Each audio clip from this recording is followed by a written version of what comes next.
Welcome to Moss Marketing Mondays, a.k.a. the M3 Podcast.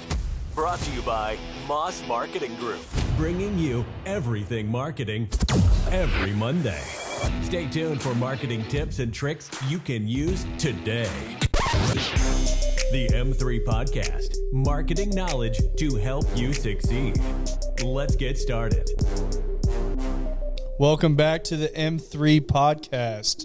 This week, we are actually kind of doing a second round, but I don't think Ricky was on the first one. No, I think it was Dre. Dre was on the first one. I don't think Ricky and Lauren. Madison. Yeah, they were. Madison. They did. Oh. They my were, gosh. yeah, because Lauren had just bought that new desk, so she was setting it up. I Do couldn't you want to know a remember. fun fact about Moss Marketing Group when we were driving back in the truck today? Sure. That She said sure. Sure. Don't sound. Let's hear it. Moss Marketing Group had no audio before Ricky. That's true. That is, yeah. Oh, that's So, cool. so So the anything that you're hearing with a person in it. He's kind True. of the goat. The audio Absolutely. The audio Yeah. goat. like Eminem. Yep. Like basically the same person. Pretty much the same. Almost identical. Like mom's spaghetti. Mom's spaghetti, knees weak. But thank you guys for coming on again, Sure. Madison. Thanks for having us. Now, last time you were on, also you were not a fiance. Now you are. Congratulations. Thank you. So probably some lucky guy. Congrats to you, too. What a coincidence. I You're know. also. I know. I know. I was congratulating her on her new. I said that there's a lucky guy out there. There is. And then Paige, you guys both on last time, and I feel like so much has happened from the first one until now. So Absolutely. I think at the end of the podcast, I said that there was going to be another one. Yes. I have a feeling that this is probably going to be like every 40 to 50 episodes, that there's going to be another one of, just because I feel like so many things change. And I know being in real estate, the market has, I don't know if I would use the term fluctuated, but it's It shifted. shifted absolutely. a lot. And I feel that you guys in this space have very much navigated the waters correctly and done very well with your clientele, everyone of that nature. And a lot of people look to you guys for answers right now in the real estate space. Sure.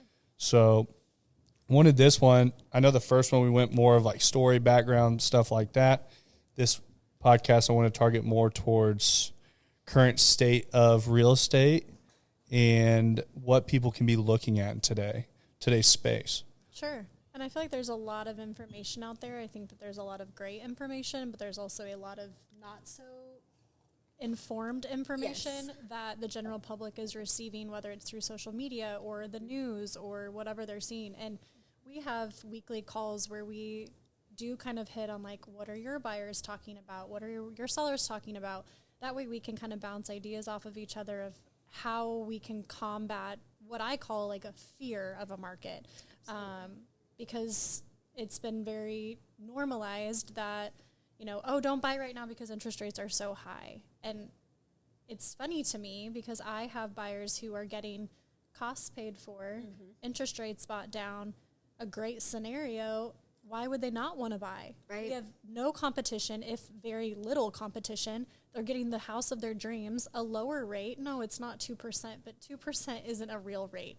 Borrowing money at 2% is like stealing it. So that wasn't normal, and people saw that, and they ultimately thought that was normal. 5.5 is normal. And I'll let Paige kind of talk through with her buyers too, but it's a very, very controlled market now. This is the ideal scenario for someone who is wanting to buy a home and someone who's wanting to sell a home, because home prices are not fluctuating. Right. They are essentially staying the same. Whereas the information that came out that I would say is not great is that home prices were going to drop because interest rates were up. Well, I'm still waiting. 6 months later, they haven't done anything. So, and I'll let Paige kind of talk on hers, but that's at least what I have seen and what we've collectively talked about. Yeah, absolutely. I was telling Madison earlier, I jumped in a market where I jumped in the middle of COVID. COVID happened, and 3 months later, I was a real estate agent. So I told Madison, and I talked to her quite a bit about this on our weekly calls, that I'm not used to a market like this. Like, this is, I was used to go, go, go, go, go. You have to show right then, right there. And now I'm like, okay, like, we can fit this in tomorrow at 2 p.m. And it's just a breath of fresh air almost. I feel like we needed this stabilization. There's a lot of first-time home buyers, because I work with a lot of first-time home buyers more than anything. There's a lot of first-time home buyers scared of the interest rates because they've seen the 2%, and when everyone was buying, that's their friends, they were in the 2s, the 3s, and now it's in 5s, 6s, 7s, and they're just getting kind of scared of that. And so our biggest job is to inform them that it's not a scary market. This is normal. This is what we needed. People were buying houses for $500,000 at a 2% rate, and it's just crazy to even think about now. And getting $40,000 over asking and things like that. I mean, I had just done my first contingency couple months ago, because you couldn't be contingent. That No. wasn't a thing. It was, if you wrote something with a contingency, you went to the bottom of a pile. And what I think people forget to remember is that the person that bought that $500,000 house at 2%, that house was originally listed at $440,000 or Right. $450,000. And in order for them to call that home, they paid either over market. I don't know. I wasn't their agent. I didn't pull comps, but they paid more than it was listed for. They were in a bidding war. I would guarantee, or close to guarantee, they probably didn't get to do inspections. And even if they did, they definitely didn't get to ask for repairs. So look at the scenario in a full circle, not just at the interest rate, but look at the entire process of buying. Did you get the home that you wanted? I know it's cliche, you date the rate, you marry the home. But if we can get you in the home that you love, and yes, your rate's a little bit higher, but you didn't pay over market, or in our case, under market. We have people getting appraisals that are 10, 15, 20,000 over what we sold the house to them for. Not only does that make us happy, and we're like, sweet. Kidding. The other You thing know? that I think about a lot of times, that just being a numbers person where I watch numbers all the time, if I pay $500,000 for a home and I pay $500,000, no matter what point in my 20-year, my 15 or 30-year note I take, I always paid $500,000 for that house, no matter what. Right. What a lot of people don't look at either is like refinancing. Like I think that is like a term that like disappeared all of a sudden. That it's like, okay, if rates go down in 6 months or 12 months or whatever, you can still go refinance a home. Like where in all of a sudden, like you said, 2% is an unrealistic rate. It is. It is like that is something that has never been seen before, and we have our parents tell us all the time, like, well, when I bought my first house, I had 17% or whatever. And now all of a sudden we get spoiled with something. Right. And I think the table is shifting, but it's also educating buyers and sellers on that information and not just leaving them out in the dark where it's like, I feel there's still agents currently, they're trying to acquire listings and they're like, yeah, I can get you way over ask, blah, blah, blah. And all this, and it doesn't happen. And I feel like, I think the real estate space is way oversaturated. And there's real estate agents and then there's real estate professionals. Sure. And I feel that you guys are professionals in the space with the clientele that you work with. But on the selling side currently, what are you seeing? I know that you guys have had multiple listings in the last month. That you guys always have listings coming and going. But what are you seeing that difference look like on your side from getting offers and things like that? Well, and first off, thank you guys for doing all of our video and Absolutely. making it easy to market. Very That thankful is for true. you. Yes. Give Ricky the credit. The goat of audio. It's a team effort. Yes. I drive. I'm like the Uber. You also fly. That is true. He does fly the drone. So what I've kind of, and Paige and I have discussed, because we've sat in listing appointments and we hope that people are talking to numerous agents if they want to. But we are very, very realistic with the price that we set. We're very realistic with the expectations that they should have going in, because it's not COVID market where rates were 2% and you're going to get 40 showings in the first hour with 30 offers that are 20,000 minimum over all the way up to 50. People not doing appraisals, people not doing inspections, because that was a thing. That was normal. That's what we were used to. And in all honesty, it was an awful market for people to be in. And we will be the first people to tell you it probably seemed great from the outside, but I didn't love that. We didn't love that for our buyers because they didn't have a second to make a decision. And that's one of the biggest decisions you're ever going to make in your entire life. So to have 5 minutes to do that and essentially sell your soul to buy a house, that's not fun for anyone. So we're very realistic with our sellers, but what we also remind them is now that the market has shifted and it's come to more of what we call an equilibrium, the quality of buyers that are coming through, the quality of offers that are coming through, because someone had the opportunity to take a day or two, or God forbid they got to look at it twice. What a phenomena. That was never a thing before. They're writing you an offer because they want to buy your home. Our sellers are still seeing both listings got over listing. We thought we were priced right on the nose, and they decided to bring more money, but they got more than asking. They got good quality buyers. People still decided, one of them not to even do inspections, but both of them actually, now that I think about it. But do you think that not asking for inspections is still agents on the other side thinking that is something that has to be done to to get the contract? I don't want to believe that, but I do. I think so too. I think, and granted, both of the homes that we had listed were in great shape. So it was something that if they were going to do it, those were the houses to do it on. Yeah. But yes, it was the weirdest thing submitting my very first offer that didn't have what we call in its present condition addendum, which is us saying either I'm taking that house the way that it is, I get to do inspections, but only for my own knowledge, or I'm not doing inspections at all. Right. Submitting an offer without that for the first time, I felt like naked. Like I felt like I wasn't including what I was supposed to include. Mm-hmm. And so just the mindset and the shifting. But if you prepare your sellers for that and you relay to them what we are seeing day in and day out in the market, they're not set up for failure. And our sellers are so happy. They got everything that they wanted.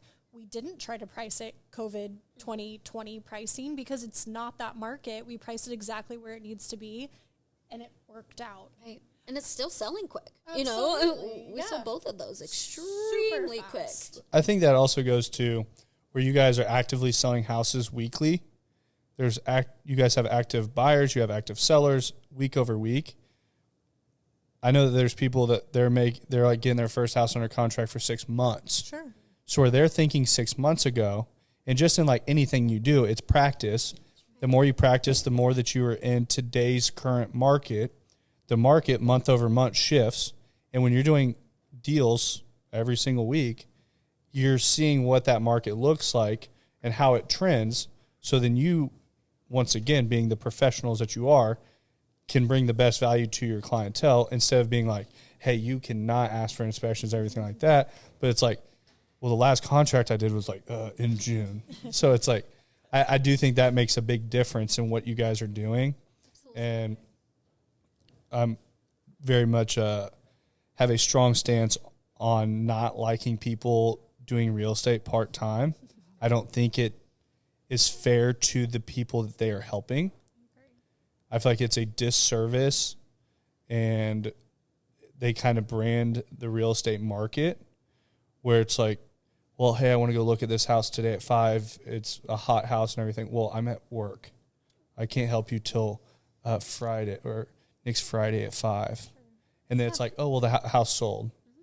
And I know you've had multiple clients that have worked with other agents that did it part-time, and they couldn't find houses.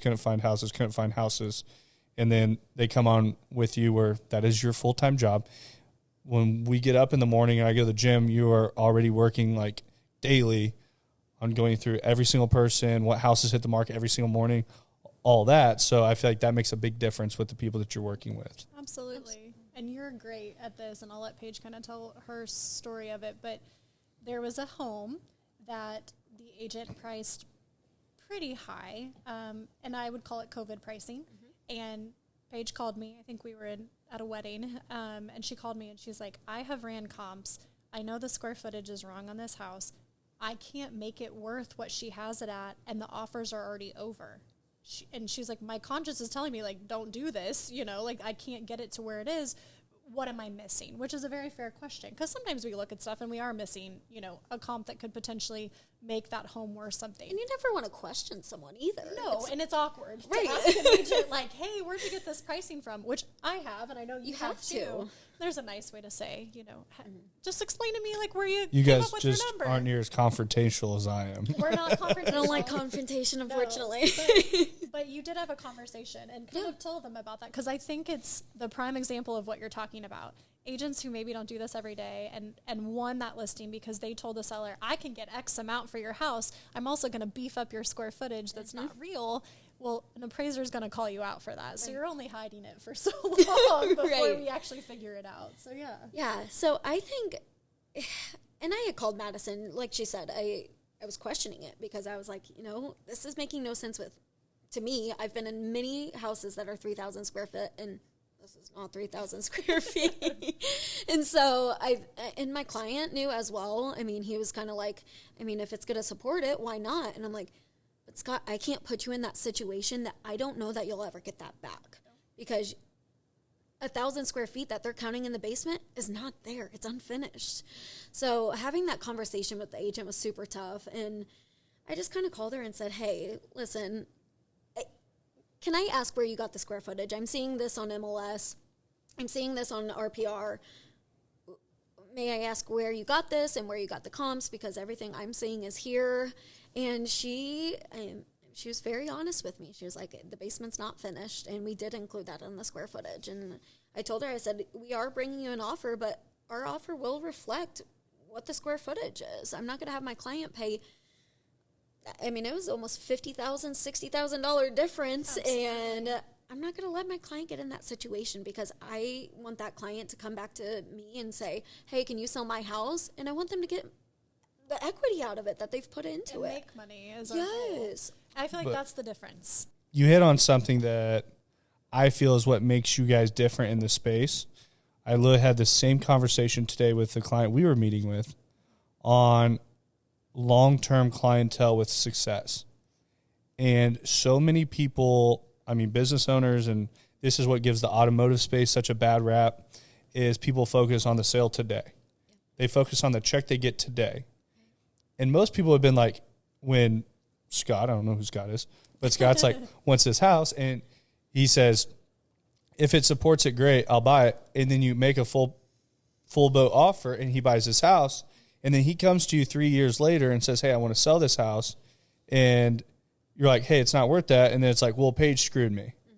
And that's exactly what happens on the automotive space. Like, once again, I live through and through on this. When people would come in, they'd be like, well, my car's worth this, and this dealership said it'll always be worth this. I'm like, I'll call them right now with you, and we'll see what they'll give us for it. Right. And then they wouldn't give them shit for it, and then it's like they just blew a bunch of smoke up your ass today to get that day to get the sale. But I don't know how many, I know Madison's getting into that flow of like those repeat and referral clients are now starting to come in like really heavy. Yeah. But it's because if they call her up today, she can sell their house. Right. Because decent money. And that's such a fun conversation to have. Yes. Because you sold that to them 2-3 years ago, and now I'm making you 60, 70, 100 grand, and we're going to move that to your 5 to 10 year home. And they're buying houses that they never thought they would live in. Right. That's a good feeling. Obviously, we're so happy for our buyers too, but it's a good feeling for us, because that is why you buy real estate. Exactly. That is why you make that initial investment. You move from the rent to the own so that you can buy that home 2 or 3 years later. We get that first house is not going to be the picket fence, everything that you ever pictured. We get that. We understand that, and we're never going to sell you something that you don't want to live in. But see the bigger picture with us and know that we're never going to put you in a situation that we can't get you out of. Cornell Road is the perfect example of it. Absolutely. Oh my gosh. Yep. Sold it to them. It was within my first year of real estate. And when I told them what we could sell it for, they looked at me like I was crazy. Mm-hmm. And sure enough, Ricky did that one. Remember the red door? Yeah. Yeah. Orange, but yes. Orange, that's right. Yes. And they were able to get into the most gorgeous home in the Northland. Dane's dad, Dirk, was actually able to get their rate bought down. They're the perfect example. They're in the home that they could never have possibly imagined, but they have a great rate. The seller paid for their rate to be bought down. The seller still got exactly what they wanted. It was truly a win-win for everyone, and I think that's, once again, so cliche, but it's possible, and that's really what we work towards. Absolutely. Another thing is people don't talk about the stories like that.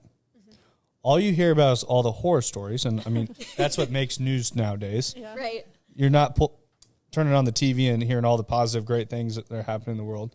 They're talking about how the real estate market's shit in Miami, and it's because they launder money in Miami to where they have over 6 years of real estate sitting there fully available. If you want to go buy 40 condos tomorrow, you can in Miami. No, if thanks. if I came, I'm kidding. but if like I came to Kansas City and say, hey, I want to buy 40 condos tomorrow, you'd be like, hey, kick rocks, pal. Like, Good luck. it's not happening. But it's one of those things that you have to see the writing on the wall when it comes to it.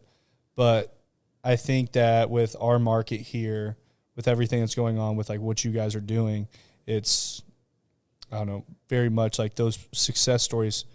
I hear them all the time at home.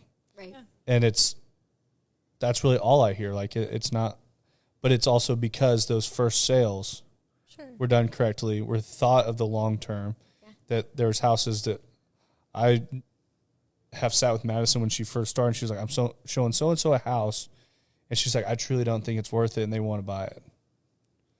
And I was like, tough. you give them your opinion on it. I go, if they take it, great. If they don't, I'm like, once again, I sat on the same side of the fence selling cars. You at least said it. I would tell people, and then they would come back, and I'm like, then I would have my I told you so moment. Sure.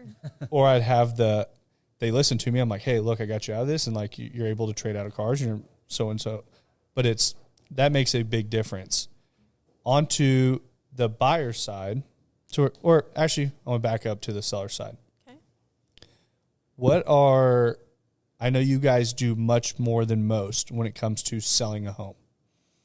What makes you guys so much different when it's selling a house? I walk in, I'm Dane, real estate agent, newfound to the space. I come in and I'm going to sell your house, and then you guys come in. What are you going to do differently than I do? Well, I actually love this question because I do too. this time of the market is actually and we talk about this, is fun for us because we actually get to do what we signed up to do. Right. For the longest time, Dane, new real estate agent, could walk through the door and say, hey, Mr. and Mrs. Smith, I can sell your 4-bedroom, 3-bed, bath house for $400,000. We'll have multiple offers. Let me throw it on the MLS. I could go to sleep, wake up, it's already sold with zero to no effort. Now, that's not true. You get the photos taken, you get it put up. It's a lot of effort. But we actually get to sell now. Mm-hmm. We get to negotiate. We get to knock on doors and put flyers on doorknobs. And we actually get to do what we wanted to do. And appreciate it so much more. Absolutely. And I've told my clients, and I think they think I'm crazy, but like, this is what we're paid to do. Mm-hmm. We're paid to get your home exposure, thanks to you guys. We're paid to make sure that there is not a single person looking for a home like yours that doesn't know about it. Right. And I do think that we do a good job of our exposure social media-wise. But that's something that we're continuously working on. Absolutely. Today we met and we went over for the next 2 months and gear up because we have a lot of questions for you guys and ideas that we have. But, we went through and said, what have we seen, across all platforms that we're interested in also providing to our clients? And being able to tell a seller, look at our reach, look at our social media reach, look at our, video reach, look what we can do for you, whether that's Matterport or, the photos, of course, that's what sells the home. The video, that's what sells the home. The last video you guys did for us brought tears to our sellers' eyes. Like, how cool is that? Like, they're selling their home. Of course, that's bittersweet, but they will have something for forever. Mm-hmm. And yes, did it help sell the house? Of course, but that's something that they almost cherished more than we did because we didn't really even have time to kick it out. It sold too quick. But that's just some extra stuff that we can provide. Mm-hmm. But having the time and the ability to do that now is so special to us because it's not just throw it on there and see what sticks. It's like, let's actually work to get this sold. Let's get you top dollar. Let's show people, everything that your house has to offer. We didn't always get to do that. I think with that, you talk about that house when we went to film the last one, I knew that house was going to sell. Like, it was on probably the best lot in the neighborhood. The best. Like, everything was perfect about it. So it's still doing that on every single listing. Sure. It's still doing what someone is paying a service for. And once again, I think the auto space, I think real estate, I think all of it in COVID, people got so lax and lazy. And I want to use the word greed because I feel like people got greedy where it was, they didn't have to do everything that they've always had to. And I think in markets like that, when people are doing everything still the same as they would in a normal market, they reap the rewards 10 times more. Toward during that time, you were still doing videos, you were still doing these things for sellers, and in return, it has all the marketing that you put into every listing, in return, it has led to more sellers now.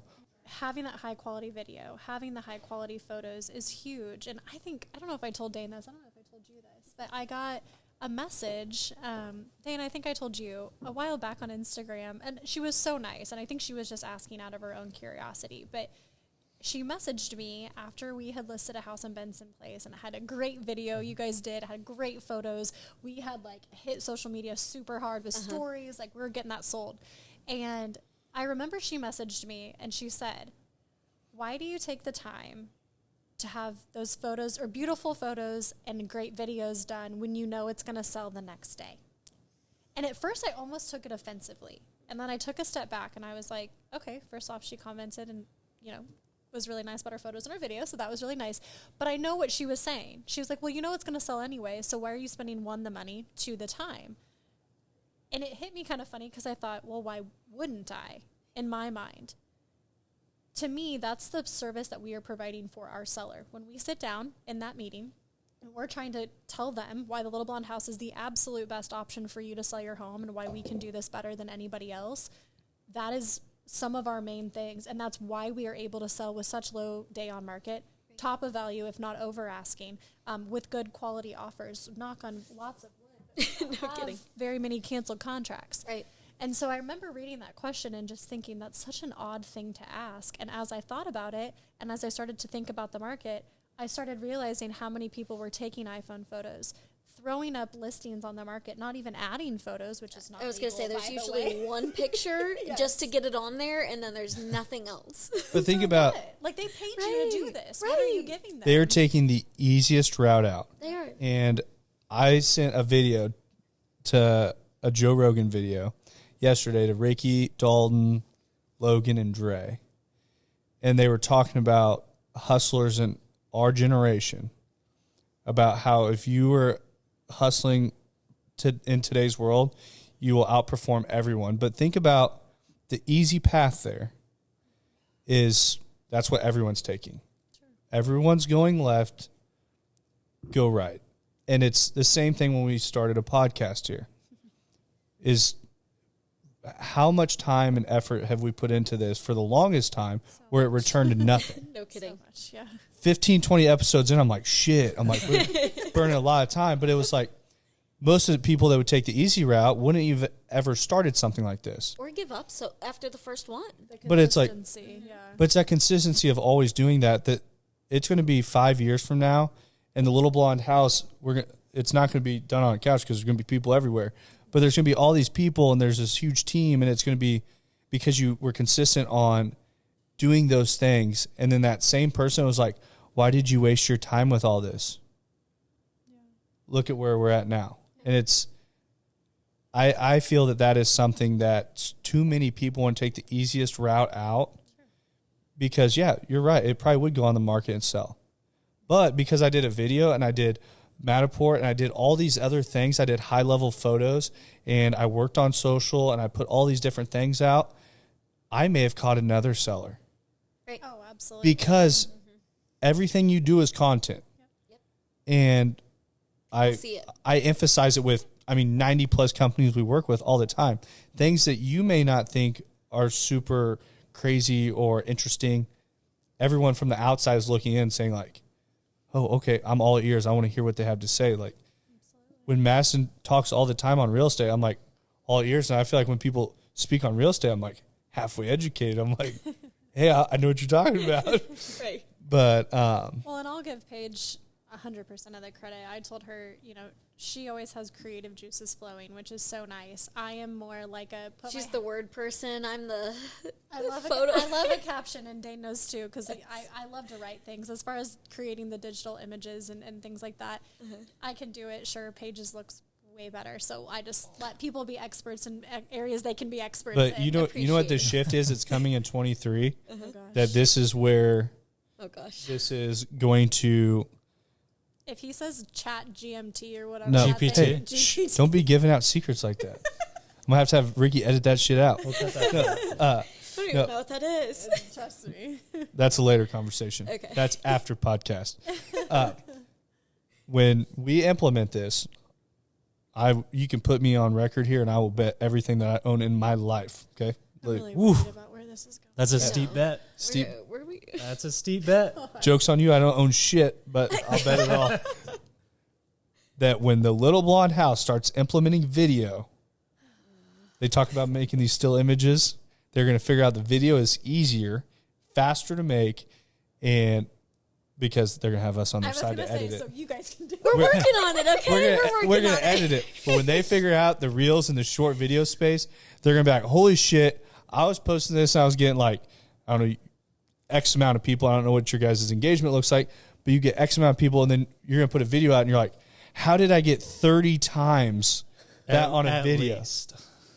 At least 30 I times. won't even lie to you. Like, even when the ones that I posted on New Year's Eve or whatever, They were so night cute. and day difference. I'm like, are you kidding me? Just We- to post a reel? We took on an account 2 days ago. Okay, Oh, yeah. or when this airs is probably about 6 days ago. Yeah. Okay.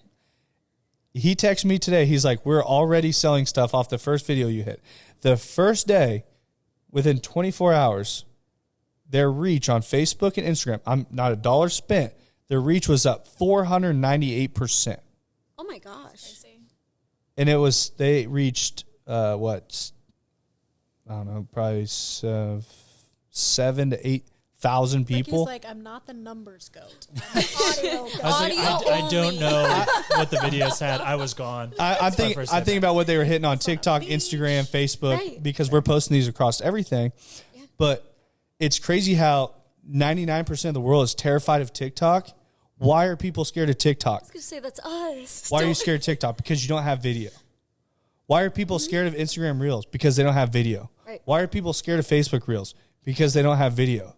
Guess what? If you give people video in all those aspects, it's cake. Like, we closed out an account this morning that they had a video posted last week that has 9,000 views organically on just a random video. And they have people coming in all the time like, hey, I saw your guys' video on Facebook. And it's like, we didn't have to pay to do that. Right. I told Paige today, what did I say? So she has a TikTok. I do not have a TikTok. And I said, while you're like going through, like, you know, are they like templates or something, like whatever they, like the sounds or the voices or the music or whatever it is. And I was like, can you just like re-talk that? And she was like, what? And I was like, how do you like share something on TikTok? Like, do you re-talk it? Like, what do you do?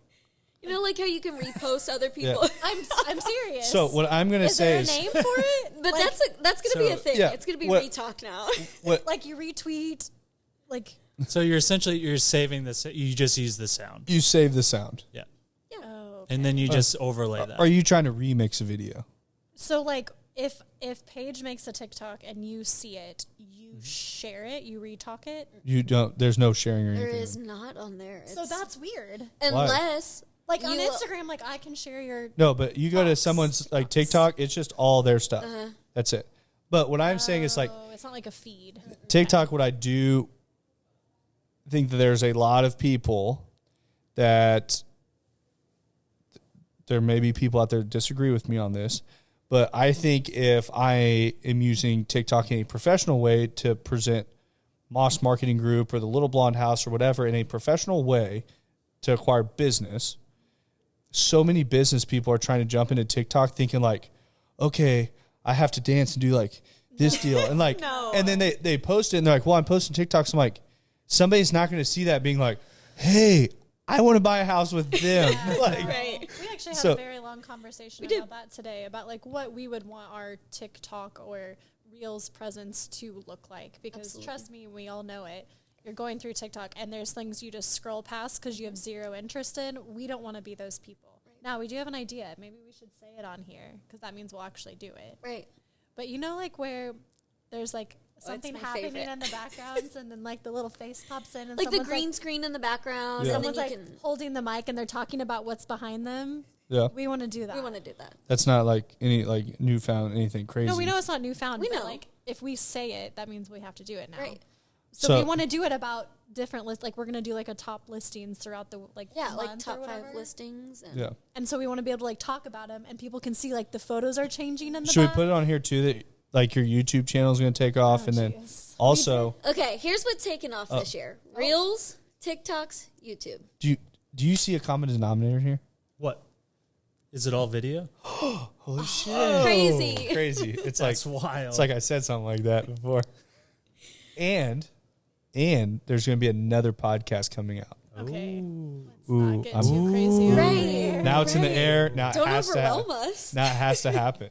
I told Dane as long as I just have to walk through the door and everything's done, that's all I need. Yeah. I'm not doing anything. So this is always the M3 podcast has always been very, I feel like, business oriented, marketing, things like that. So I don't know what the name of our podcast is yet. I told her that was on her. No. Yeah. You heard the rules. I'm literally So, going to walk in. should and we, that's what I have to do. I think we should Totally just ask Chat GPT what the name should be. Absolutely Oh my God, not. Ricky's gonna drop way too many secrets today. No. We're gonna have everyone on it. No. I don't know if that's a secret. No, The it's fastest online entity to reach 1 million users. That is true. Facebook Really? Didn't took it like shut down? Facebook took 6 months. This took 5 days. What? Well, didn't it like lock down though because so many people were on it? Or Well, something? it does hit capacity all the time, so it's Oh. fine. But We'll tell it's Paige what it is later. yeah. But anyways, Ricky really wants But to drop no, we bombs on do it. we do want to get one of our biggest things for 2023, and it's something because we're super passionate about it in general, aside from social media, is trying to educate buyers, sellers, just the general public about real estate. People have a genuine interest in it, and I've learned 100%. that. And I never really thought that. I knew I did because this is what we do. But we've realized that people are hungry for real estate knowledge, whether they're going to buy a house in a day or they're going to buy a house 10 years from now. They are interested. And we want to provide valuable information to them that is educational, but also fun and not boring and actually makes sense. And we try to do that with our clients. I know we both do. And we want to be able to bring that to the people who do follow us because we appreciate that. Right. I think you should tell what happened when we walked into the boutique this afternoon. Oh my gosh. Yeah. Someone totally recognized me. It was cool though. It was really cool. Like I recognized her. her, but like didn't put Yep. 2 and 2 together. But she came up to me and she was like, "You're Paige, right?" And I was like, "Yeah." Like, No. I'm like seeing her face. Who's I'm asking? like, "Yeah, who's asking me?" I was like, "Yeah, you look really familiar." She kept going and she's like, "You're part of the little pink house now, aren't you?" And I was like, "Well, it's the little blonde house, but yeah, close." And she was like, "You guys do so good. I follow all your social media." And plus the other day, oh my gosh, I had a call from we got a lead, random lead. One of our listings. Yeah. And she had called me, talked to me, all this stuff. And her mom is a real estate agent out in Ohio. And she was like, not to be weird, but we did look up your guys' social media. And she was like, you guys have incredible social media presence. Your social media and presence just speaks to people. It's very fun. And she just appreciated it. And so she found that passion with us and Absolutely. realized that we care about what we do and said, okay, this is the people that I want to choose to work with. And Which is amazing. And we are going to get out of our comfort zone. Obviously, you guys have encouraged us to do so, but it's something that we had been talking about for a while. And you kind of made me just realize it would be a lot easier to not do video. It'd be a lot easier to not do reels. It'd be a lot easier to not do a YouTube channel because, sure, it's time and effort, but we've never done anything the easy way anyway, Right. so why not jump And that's into it? exactly. it's crazy when you talk about how people have like a vested interest in real estate and they just They all do. Like, I'm interested in real estate. I'm not even in the market to buy something. And it's like just everyone, the market, people are very interested in cars and houses because it's 99% of people's largest investments. Right. So it's their two largest interests. And we had Levi Lassick on the podcast. And one of the things that he touched on that rang home to me that I never really thought about was video being salespeople that you deploy all the time. How he talked about video always Never working thought for about you. that. Yeah. So if you have, he talks about the more videos that he has out there, the more salespeople that he has out there. That he's like, on average, any given day, he's like, I have thousands of views of videos I put up months ago. He goes, how many salespeople would I have to hire to go out and do that same thing and talk to those people? And reach that amount. Exactly. So You it's couldn't. It would be physically impossible. Right. and the way the algorithm works on YouTube, and there's a reason YouTube's large, and it's because it's a full video platform. Right. You're not on YouTube finding photos. Nope. And it's Instagram shifted from photos to reels for a reason. Yes. Facebook is shifting from their top of line algorithm is video. TikTok has blown up because it's video. Like that's what people want to watch. So when you look at this as a whole and you can deploy video all the time, I look at if we post 3 reels in a day and we reach 5,000 to 8,000 people, how many salespeople would I have to go reach 5,000 to 8,000 people? A lot. Right. A grove. And not only like does it reach all of them, that's what they trust, especially young people. Yep. I mean, the younger generation, that's all they're used to. Yeah. I mean, A perfect example, I have a cousin who is buying a house in Minnesota, and they're moving there. She doesn't know anybody from Madam, and the relocation company, HR, supplied a couple agents. And the first thing she did was went to Facebook, Instagram, assuming that these people have an account. That's normal now. Right.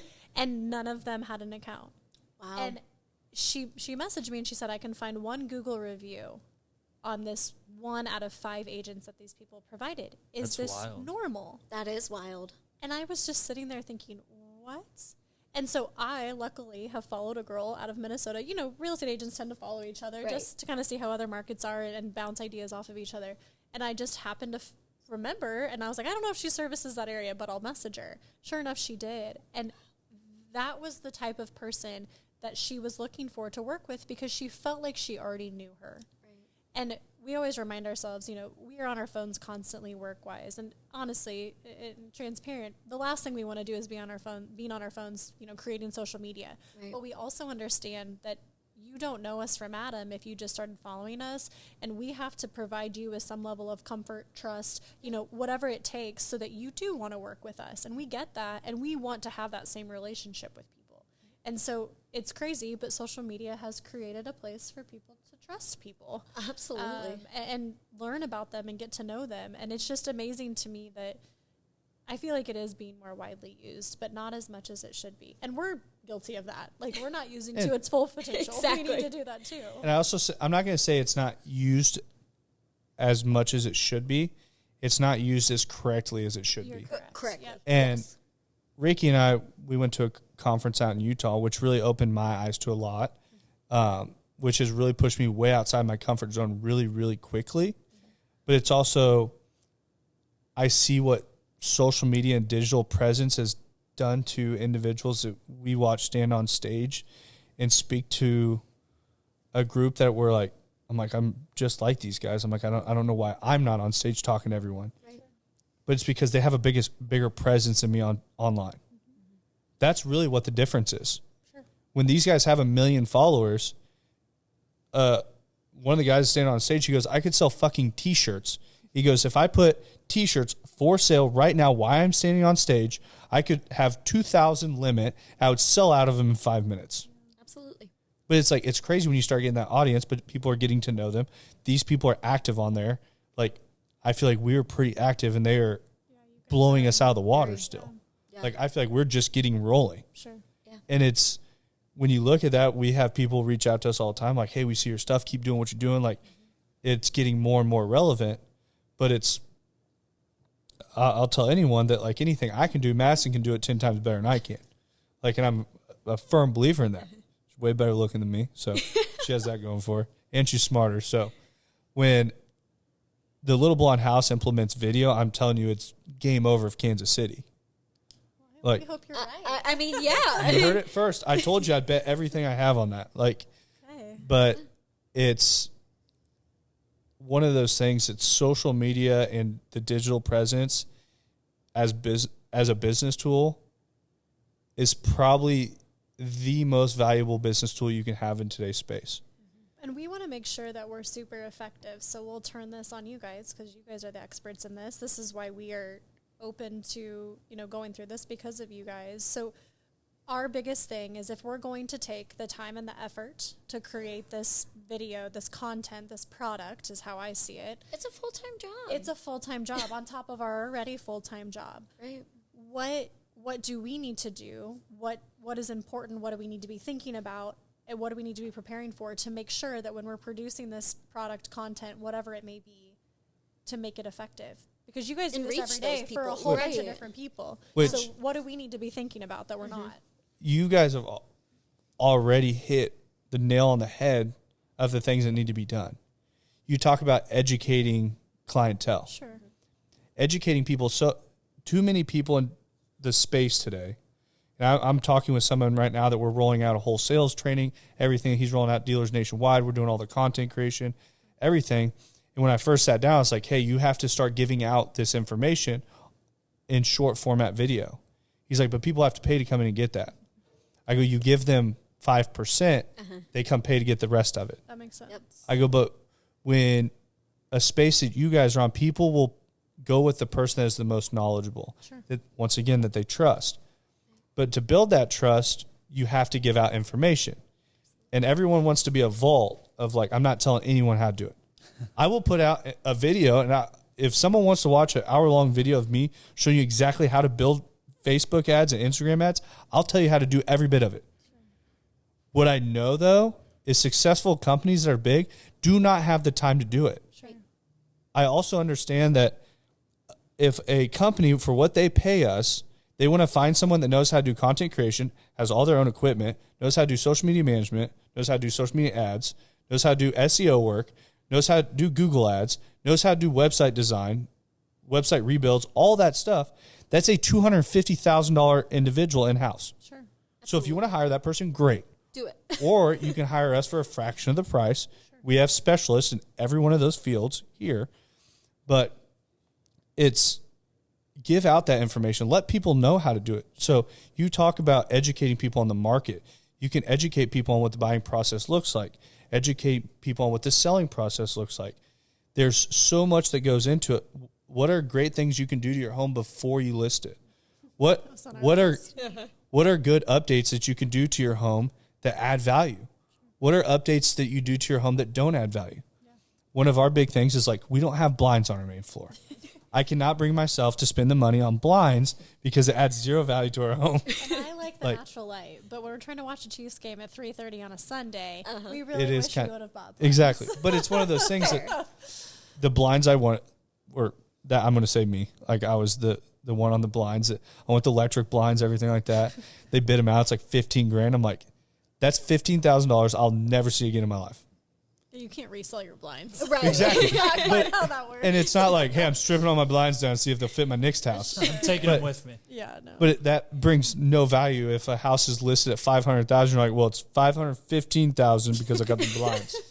It adds value, but what we always tell people, I can't give you a penny for penny. So what you spend, you're not going to get back. Now, does a buyer who walks through and sees that they're not going to have to spend $15,000 on blinds, do they know you spent 15? Probably not. But in their mind, maybe they're thinking 5. I'm going through the house. I know what they cost. So, I mean, it adds value. It's just very hard to put like a dollar amount on that. Yeah. And those are things that we have to remember we're in this every single day. So when I am thinking about content and Paige is thinking about what can we put out there, we want to make sure it's stuff that people actually want to learn about, even though we're in it every day, but we still want to make sure that it's appealing to I sit there and walking through one house with you guys, I could give you 50 pieces of content.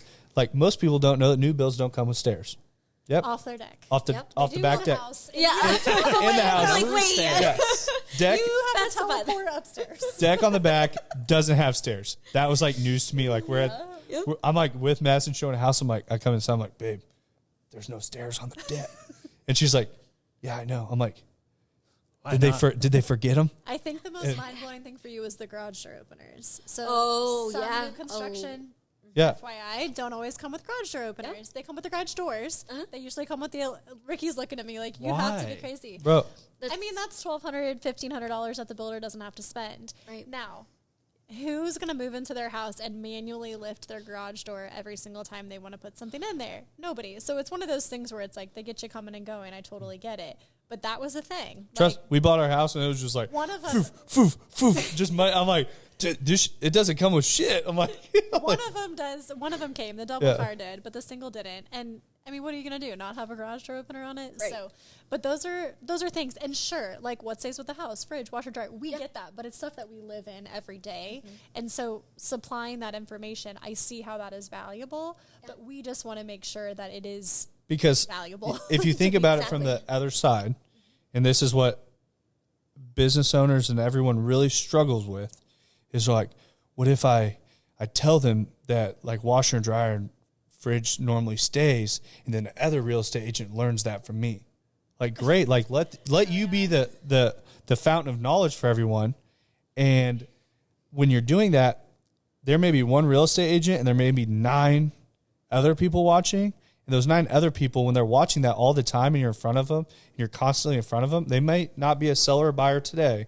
And this is like another big thing is Coca-Cola spends $4 billion a year on marketing. Do you think when they buy a $30 million spot on the Super Bowl that they think that that's going to go across screen and everyone's jumping off their couch and racing to the grocery store to get a Coke? No. It's that front of mind awareness where when you have that front of mind awareness going with these reels and this video all the time in front of people and they're learning, and it's like, I come to someone, I'm telling someone about all this real estate knowledge I have, and I'm telling you about that. Do you know that like new builds don't come with stairs off the deck? And they're like, that's weird. Yeah, I follow the Little Blonde House on Instagram, and then you end up gaining more followers, and then it's like, okay, I'm going to sell my house. Like, I'm going to call it Little Blonde House. Like, you become that person. Well, and it can even be just because simply nobody else comes to mind. And that was from the get-go, and I think we hit on this in the first episode. You know, when people said, are you a blogger or are you a real estate agent? I'm like, well, I'm kind of both, but I also know that, like, if I'm going to pick someone to sell or help me buy my biggest investment, I want to make sure that I've vetted them, that I know that they're a good fit for me, and that I potentially know them, and that could be through social media. And I think that that is something, once again, we talk about constantly of trying to put more personalized information on our Instagram and be as relatable as possible, and to put a face with the name, because we take the time to spend as much time with each of our clients and do our best to try to make sure that they feel like they're our only client. And that's, I know it takes a little bit of effort, but a lot of that stuff is natural for us, and we do it without even thinking about it. And that's just something that we need to be more, pay more attention to, because I think it really is of value to people. We just don't realize that it's of value. And we are by no means gatekeepers. I mean, we're the first people to share information and do what we need to do. But I have always done this, and I've told Paige this. If someone is willing to take what you've told them and go do it, I'm the first person to applaud you. But the chances of them actually taking what you're telling them, and this would be like in the case of another agent, the chances of them going to do that are slim to none, or at least doing it in their own way, and I hope that they do. So you can never teach them to do what we do. Right. No. Realistically, though, in any space, take what's the gray hair guy in New York? Oh, this is who I was talking about, Ryan. Oh, Ryan, yes. Sirhan. Yes. Yeah, Ryan Sirhan. Dude's laid out a roadmap exactly what to do. Yep. What are the brothers out of? Altman Brothers. She just told me. They Did have- you read a book? Yes. Yeah. I can't wait to read it. That book. They have laid out a roadmap of what to do. Yep. Right. You take all these big agents. There's Gary V has laid out a roadmap of what to do. And guess what? When Gary V comes on, and Vander Media is the largest marketing agency of the country, and when he comes out and says stuff, I take it, I'm like, hey, that's what we're doing. Yep. But it's also like, when he comes out and says you have to put out all this content, that's why we started podcasts, that's why we do taco reviews, that's why we do tips. But I can tell every other marketing agency of Kansas City exactly what to do. Sure. I've told them on the podcast. I know they listen to it. Sure. And it's like they copy all the stuff that we do anyways. Right. But you can tell people exactly how to do it, but it's until they go do it, it's like. And if they do, we're happy. We're the first people to absolutely. You may have 1 out of 50. But it's also 1 out of 50 isn't going to take you guys down. Like I love competition. Like I would rather there be more people like competing. We know. But it's like I thrive and I live for that. But I'd rather tell everyone that everyone's playing with the same hand to show that I'm the best. Sure. Well, and the chances of you dropping like some type of crazy secret that nobody else in the world knows, ChatGPT. No one knew about that until you brought it up. Only the millions of people using it every That day. was me. I was the one that brought that up. I stole the secret. No, and I think, and when they do, and I know we talk about all the time, like little nuggets of information, those are things that truly, if you think about all the good nuggets you've ever heard, it's not like just this magical thing that it was something you were already doing and you just had to say the magic words. Like it takes some sort of effort. So if you're not willing to put that effort in, that nugget really isn't worth anything. And so we would love to provide that information. We try to. We talk about it all the time of like, how can we be more helpful? How can we show people, you know, what it looks like to buy in this market without shoving what useless, boring information down people's throats. So we are really trying to find a attainable way to make it fun too, because we have fun. We want to show the fun things. Of course, there's not so fun stuff too, but we try to show, you know, the good, the bad, and not really the ugly. I would say we're both very good about incorporating our personal lives too. Trying. There's a lot of, and nothing against them whatsoever, but there's a lot of agents that have like their personal Instagram and then they have their real estate Instagram. And I feel like having ours to where it's combined and it shows who we are, and it not only shows who we are in real estate, but it shows who we are in our personal lives. I feel like people appreciate that so much. 100%. It also doesn't work to have two. If It doesn't. It's so hard. anybody that I've I ever tried. known that tries, it just doesn't work. No. I think that, like you said, the time on it, there will be a day that, I'll say here, there will be a day that Dane's personal Instagram will come back from the depths. Is it Dane MMG? I did switch I that. still have Maddie_Harpst. It still lives. But Yeah, it still lives out there. Underscore O'Leary or but it something hasn't like been So- that. posted on for like It 6 lives out there. Right. And I'm hoping 2023, I think, is going to be the year that it gets revamped out. Oh. But when that comes, we will have hired someone at Moss Marketing Group that only works on Moss Marketing Group's Instagram, TikTok, Facebook, everything of that nature. So then every you single can day. focus on The stuff that Dave goes on Moss. my stuff will Yeah. just be my stuff. Like there's going to be a day when Moss Marketing Group evolves to something way bigger than me posting on it that I won't be able to keep up with it. Sure. That you look at the Alex Hermosis of the world that he pays $70,000 a month to content creation and social media management. Wow. But it's also why people know his name. Yeah. Right. That's why Yeah, people it's know, paid off. like when you build brands, there's a reason that we know Ryan in Yeah. New York that sells real estate. If I showed up in New York and I needed to buy real estate, I'd be like, hey, I know who to call. Like these people have built brands that are so much bigger than themselves. And I think that's one of the biggest things also, that trying to run 2 Instagrams to their full capacities or 2 social platforms, because it's when we post a reel to Instagram, we post a reel to Facebook, which I'd say 98% of the general population doesn't even know how to post a reel on Facebook. So then you post it on Facebook, and then you post it on TikTok. Then you need to post things on LinkedIn, and then you need to make sure it's shared to Twitter. And you're like, I'm tired. when you crazy. I was tired after the first extra post. when you cover all these things, it's like you get one post up, you're like, and then it's like, okay, now I need to get another one up here. Like Right. 2 hours, and then it's like, am I keeping up with the stories? Am I like doing all this? It's a full-time job. It is. And then we go to Naples for, I don't know, 4 or 5 days.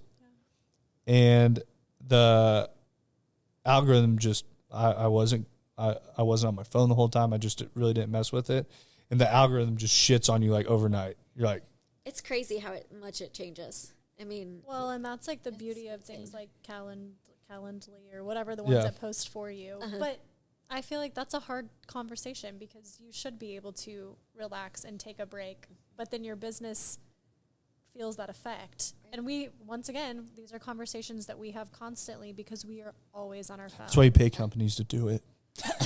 Plug. Yeah, that was a good plug. But the same thing. It's just, you know, at the end of the day when we get home, the last showings at 7:30, we get home, it's dark, we need to make dinner, and then we still need to post on social media. We try to knock it out in the mornings just so that it is done, but it's a whole nother full-time try. job. Yeah, we really do. And you watch businesses, and I wish I had a whiteboard here because I draw the circle of I businesses, talk about it all the time. and that not about 10 out of 10 times I can look, if they do not have a marketing person in house, 10 out of 10 times I can look at their social platforms. I will tell you the months that they were the busiest, the months that they were slow. And I can go through it since their Facebook or Instagram started. I can tell you when their ups and downs were. Because every time people are really busy, they stop doing all of it. I'm guilty of it. Like you look at MMG when I started, I'm like, I was like, holy shit. I'm like really hypocritical because I'm in that circle that I'm telling everyone about. Yeah. And it was the busier we got, I would deplete us first. Sure. And then it was like, then we would like slow down and I'd like get my breath back and I'd start posting again. And then the same thing would happen. And now all of a sudden it's, I don't know, it's probably 3 to 4 months I've actually been. You guys have been very, very consistent. So and I know that's a team effort. It's impressive. Huge. So like 3 to 4 months we've really been consistent. But it's crazy where that line that you're normally going like this, it has just been straight. Yeah. That's awesome. Because we're not catching that circle. We're not catching that lull in between to then try to get our feet running again. Well, you get caught working on your business whenever you do have a little bit of downtime, and that's great. And you almost have to over prepare. And we kind of talked about that too, is like when we're creating the social, the content, we need to be doing this almost in batch creation because there are weeks where we can't breathe. We're up to our eyeballs. And, Paige showed 6 houses this morning before she met me to content plan, So if we would have planned to have that social media done, there's no way we would have gotten it done because our schedules are half predictable, half not predictable. And when you're on the road all the time, the last thing you have the chance to do is post something and make a caption for it. And Just get a Tesla. Yeah. yeah, I was like, can we just mount that's my it? next investment because of it can just drive for you. I know. I always told It's Dane, too I'm small like, for me, but if I could pick between like a chef, a butler, I would pick a driver.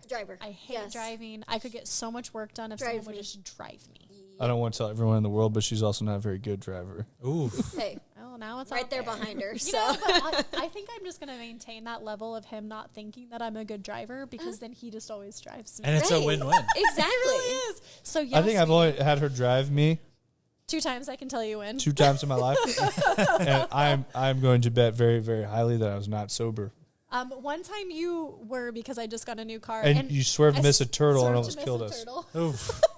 Yikes. Break for the turtles. I mean, yeah, it's a turtle. I would have swerved too. And the other time you were not sober. And it was in the morning after not being sober. He was still not sober. It was a rough night, apparently. Yikes. Responsible one, non-responsible Yeah. one. I mean, I wasn't trying to get DUI.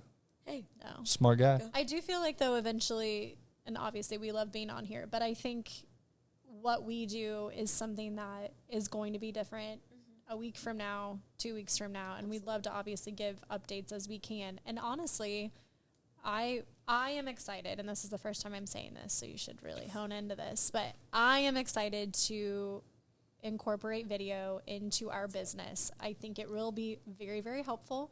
If anything, it gets us a little bit out of our comfort zone, and we've been like fairly comfortable. Like we feel confident in what we do. Right. And I think that will just give us like a little bit of a push. And I think sometimes when you get pushed out of that comfort zone, you end up surprising yourself. Yeah. So The only thing I will say, like, you're going to push that envelope really fast because I don't think majority of people understand what video does and how fast it can change something. yeah, I don't think we know. And when you see that happen, You don't. yeah, when you see that happen though, like I tell people just to be ready because we've taken on a lot of accounts, so we get video running and everything. And then like 2 months later, they're like, hey, we want to cancel.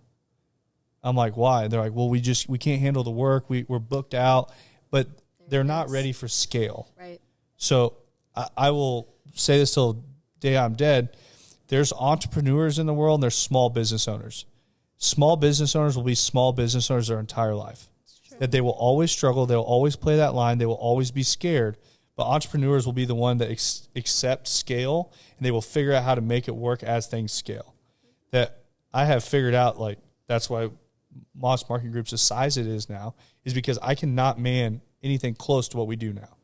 But I see with what we're doing, the amount that it pulls in, and the same thing's going to happen, that you just have to be ready and be knowledgeable of what's in the future and how fast it's coming and not be scared of it, where most people push something out and they get scared really fast and it's like retreat back. And then it's like, well, this is my comfort space. Like, I don't want to me doing the video was uncomfortable, but then me scaling a business, all that, then that's like really fucking uncomfortable. So I'm like going to stay way away from that. I'm going to hone way back in. Like, this is my bubble. Like, this is where I live. And that's a small business owner. Sure. Dirk is the first one to call me out because I used to post videos all the time when I first got into real estate. I would post them of open houses. I would post them this. I remember that. I saw it all the time. And then all of a sudden I got so nervous. I'm like, oh gosh, I don't like these videos. They make me like uncomfortable. Yeah. And Dirk was like, where have all your videos been? Like, I don't see, I see your posts, but I don't see your videos. Where are your videos? And you got to get back out there in videos. So Dirk Moss, thank you very much. It's crazy that I don't think people understand how many people are watching. No, not at all. And I run into people almost daily now that are like, hey, keep doing what you're doing. I'm like, oh shit, this person what? Like, it's just everywhere you go. And it's like, That's cool. it scales so fast. And like, you're going to see when you pump video out, it's going to be like, you guys have a fire and you have a good sized fire. You are going to throw gasoline on it and it is going to like erupt overnight. Because take what your reach is now and multiply it by 20. I hope. That's great. Then you increase people's attention span. Mm-hmm. When a photo captures someone for a second or two, you have a video that captures someone for a minute. Right. Like, that's why podcasts are so big in the world now. We'll visit this in 6 months and see where. Yeah. I think that's kind of a fun experiment. I agree. It's I think it's going to. Hopefully, you have us up 480%. We would love that.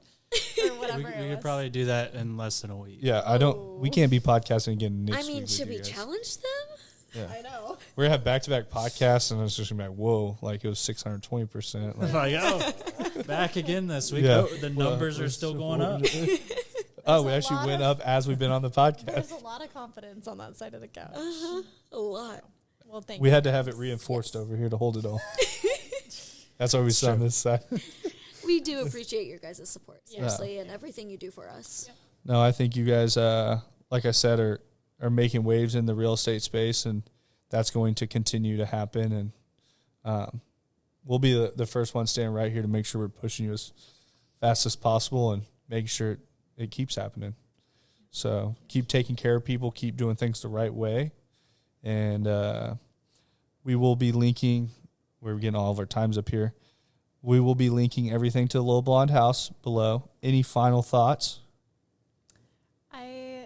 We're excited for what's to come video-wise, in general-wise, but specifically video-wise. And I guess, keep following because hopefully it's just on the up and up. I think we just have a lot of ideas that we're excited to share in 2023. So not only getting to share it with us, we're excited to share it with everyone else. Absolutely. Thank you, guys. Ricky, final thoughts? I would probably start thinking about who you're going to hire next to join the Little Blonde House. Because if you 20x your reach, and then you 20x your leads, 20x your listings. This is a conversation for another podcast. Sounds busy. I don't feel like there's enough couch space for all this. I don't think you can create another page, so it might be a little bit. Hey, that was so sweet. Elon, if you're watching, we need to see if you duplicate big. 2-page O'Leary. Yes, that would be great. And an Alyssa Roddick. Yeah. Oh yes, we need another one of her too. Shout out to Alyssa. Yep. Yes. So awesome. I think once again, thank you guys for being on. You guys bring a ton of knowledge from the space. First podcast of 2023. Not the first that's not the first that's aired. Sure. The first that's recorded though. Yep. I love it. Congratulations. Awesome. Thank you. 2023 is going to be huge. Yeah. So that is going to wrap it up. I don't know who I got on the sticks over there. Ooh. I feel like I got somebody running. I heard Dalton. I'm going to say Key Dalton. Thanks for listening to the M3 Podcast. Be sure to subscribe so you don't miss the next episode. Want to learn more? Check us out on Instagram at Moss Marketing Group, on Facebook at Moss Marketing 58, or on our website at mossmarketinggroup.com.